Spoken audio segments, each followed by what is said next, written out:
Te tau rawi, o sabat he oha, me mere va Magdala, e Salome, ai mere e sinaria re James pano.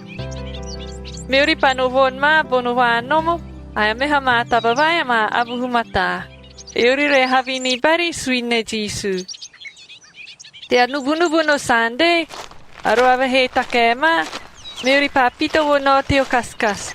Euri he te awa hivi batano. E te ieta pas na wa mirin ka no marara bona was wa matano awawa.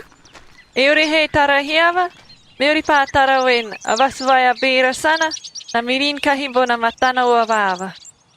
Euri he hopo te o awawa, meuri pa tara bona visuas, to hio nana te apapa matau. O hobo tewe o kakawo.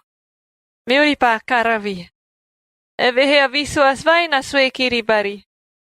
Koe te karawi, nana kona nom, yam na rake bata nom e Jisu wa Nazaret, to wahana rohori tio nan taparom.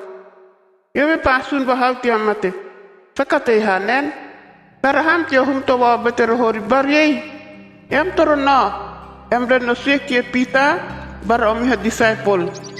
E Jisu na momoho bata kana mamiam wa Galilei. Te bona, to pas notara wa me, wen to sue me karuha me.